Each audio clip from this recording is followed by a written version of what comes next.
ازاي نعمل تعليقه لشهر رمضان، اللي هي زي اللي بيحطوها على الباب في مدخل الباب، او مثلا يحطوها على الجدار مع الزينه. نقدمها بطريقه بسيطه جدا من اشياء موجوده عندنا في البيت، مش هنحتاج نشتري اي حاجه من بره. هنحتاج بس معانا ورق كرتون، اي كرتون عادي موجود متوفر عندنا، وكمان هنحتاج معانا اكياس بلاستيكيه. اكياس بلاستيكيه عادي اللي احنا بنستخدمها دي، بس طبعا احنا عايزينها تكون اكياس قويه شويه، يعني ممكن نستخدم اللي هي الاكياس العاديه، او نستخدم في احيانا بيكون مفارش للسفره بتكون البلاستيك بتاعها قوي شويه. وهنحتاج طبعا معانا مسدس شمع، وهنحتاج معانا كتر على اساس ان احنا هنقطع الكرتون، ومقص طبعا، وممكن كمان اشرطه زي الاشرطه الستان على اساس ان احنا نزين بيها الشكل او الديكور النهائي. اول حاجه هنعملها هناخد الكرتون وهنرسم عليه شكل دايره بالشكل ده، تمام. وبعد كده طبعا هناخد يعني طبق او اي شكل دائري على اساس ان انا اعمل دايره داخليه. يعني انا في النهايه عايزه الشكل ده. ابدا هنا افرغ الدايره الداخليه. هنا انا فرغت الشكل الداخلي وقصيت طبعا الزوائد الخارجيه، فانا في النهايه عايزه الشكل ده، يعني شكل الاطار او الحلقه دي على اساس هشتغل عليها. هبدا الخطوه الثانيه، اخد الاكياس البلاستيكيه اللي انا هشتغل بيها. لو انا عندي اكياس عاديه زي كده ابدا اقطع منها شرايح. زي ما قلت لكم ممكن كمان بيبقى فيه مفارش بلاستيكيه بتكون البلاستيك قوي شويه فنقدر نستخدمها. انا طبعا هستخدم هنا اللون اللي هو اللون الازرق الخفيف، بس انا هي الحلقه او الاطار اللي عندي هبدا اغطيه او اعمل له بطانه من اللون الابيض، وبعد كده بعدها اللون الازرق الخفيف. هنا بمنتهى البساطه هبدا اخد الشرايح البلاستيكيه وابدا الفها بالشكل ده على الاطار، او عادي اكمل مش محتاج لصق ولا حاجه.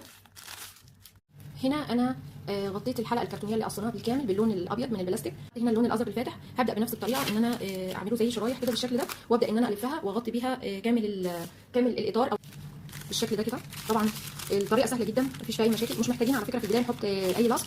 ممكن في النهايه فقط ان احنا بنلزق بقى طرف طرف الشريط بالشكل ده، واكمل للاخر كده. هنا الشكل النهائي للاطار بعد ما غلفناه طبعا كامل بالبلاستيك.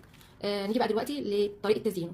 طبعا في النهايه التزيين يرجع لكم انتوا، لكن احنا برضو هنستخدم حاجات تكون موجوده عندنا في البيت. قبل كده انا كنت عملت فيديو في القناه عن طريقه عمل وردات زي كده من كرتون البيض، هحط لكم ان شاء الله لينك الفيديو في التعليقات، تمام، على اساس ان انتوا ممكن تستخدموا حاجه زي كده في التزيين. او مثلا البدائل، لو انتوا عندكم اي ورود مثلا قديمه، او يعني اي اشكال مثلا انتوا حابين تضيفوها للديكور، فده حاجه ترجع لكم. كمان انا هنا اخدت ورقه لكن مصقوله شويه، وكتبت عليها رمضان مبارك على اساس ان احنا طبعا هنحطها في الاطار.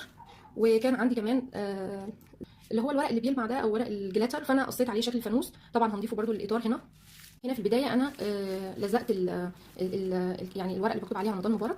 وبعدين هبدا دلوقتي ان انا احط الوردات. في البدايه قبل ما احط الوردات انا هعمل زي فيونكه كده بسيطه بالشريط الستان. طريقتها سهله جدا. انا هعمل هتني يعني الطرف بتاعها بالشكل ده، ومن الناحيه الثانيه برده تمام بالشكل ده، وهبدا ان انا اقص. وبعدين من النص كده بالشكل ده ابدا ان انا الم وسط الفيونكه بخيط طبعا او اي شيء عندي، يا اما مثلا اعملها بالابره او الف عليها خيط عادي. بعد كده انا اضفت للاطار الفيونكه البسيطه دي. طريقتها سهله جدا ممكن تعملوها بسهوله. بعد كده هبدا اضيف الوردات بالشكل ده. وطبعا هنا بالشكل ده فوق هحط الفانوس. وكان عندي كمان زي خرزات كده، فانا اقدر ان انا اوزعها على الاطار بطريقه جميله.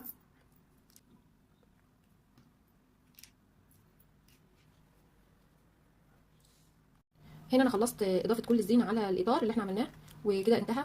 هنا ده الشكل النهائي لتعليقه رمضان بعد ما علقناها على الباب. اتمنى ان شاء الله ان الفيديو يعجبكم.